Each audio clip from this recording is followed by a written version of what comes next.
Magandang araw. Ang pamagat ng aralin ay mga tungkulin sa pamilya.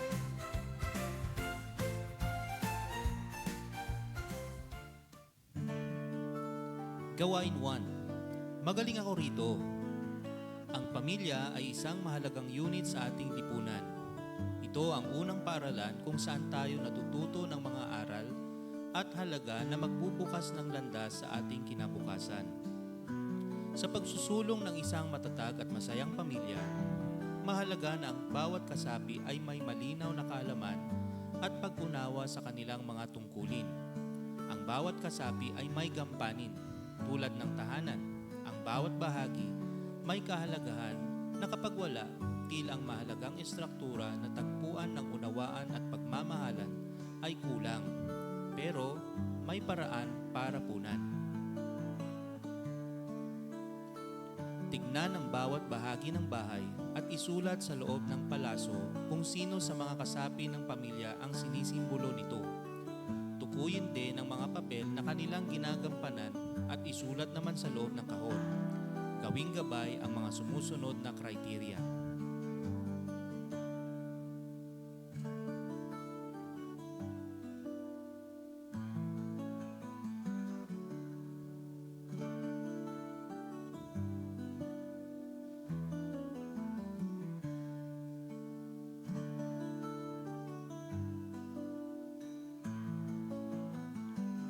Gawain 2. Susing salita. Buuin ang mga salita sa bawat kahon upang mabuo ang palaisipan. Gamitin ang mga kahon sa ibaba at ang ibinigay na titik upang maging gabay upang matukoy ng salitang hinahanap. Isang mahalagang unit sa ating lipunan at paralan kung saan natututo ng mga aral at halaga na magbubukas ng landas sa kinabukasan, o maaari silang magkamag-anak sa pamamagitan ng pagsilang ng iisang pamilya sa pag-aasawa, sa pag-ampon o pagsasama-sama sa iisang tahanan.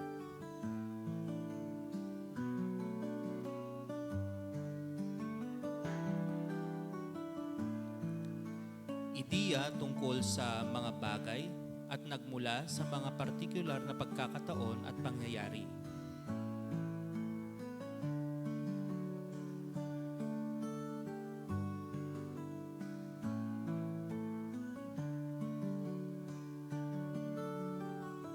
Tumutukoy sa iba't ibang katangiang pisikal, hormonal at biologikal na tumutukoy sa isang individual bilang lalaki, babae o ibang kategorya ng kasarian.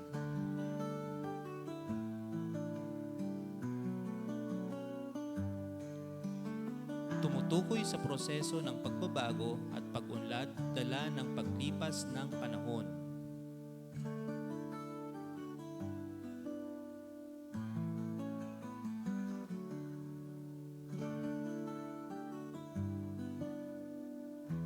Pananagutan o responsibilidad na dapat gampanan ng isang tao.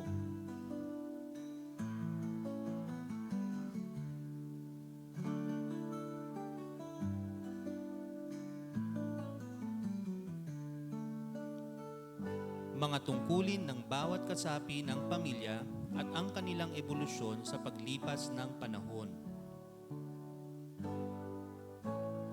Ang pagsasagawa ng mga tungkulin ay nagbubukas ng pintuan sa mas matatag, masaya at makulay na samahan ng pamilyang kinabibilangan. Ang pagiging responsableng kasapi ng pamilya ay nakakatulong sa pagkakaroon ng balanse at malusog na relasyon sa tahanan. Gawain 3. Kilalanin siya. Basahin ng mabuti ang sumusunod na mga pahayag na nagpapahiwatig ng tungkulin ng bawat kasapi ng pamilya.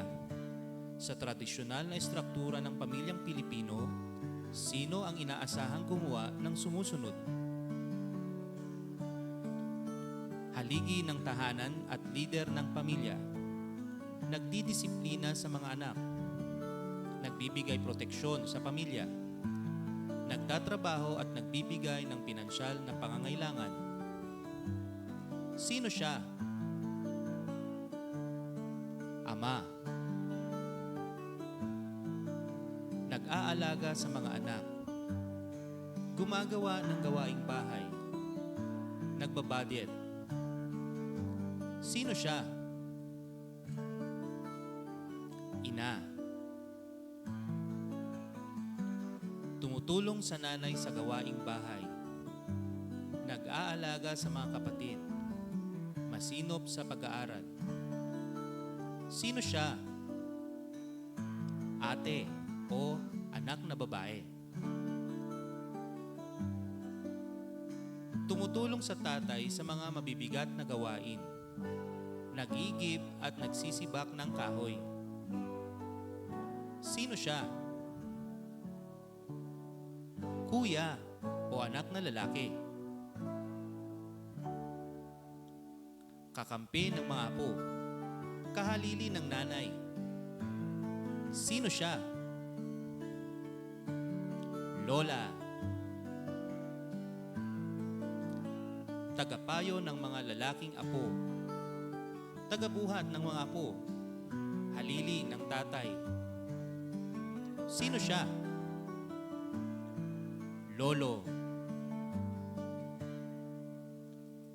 May pagkakatulad o pagkakaiba ba sa inyong naging sagot sa pagkakataong ito?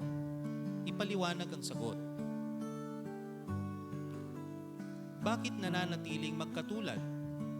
Bakit mayroong pagkakaiba? Anong mahalagang kaalaman ang nais ipahiwatig ng katatapos na gawain?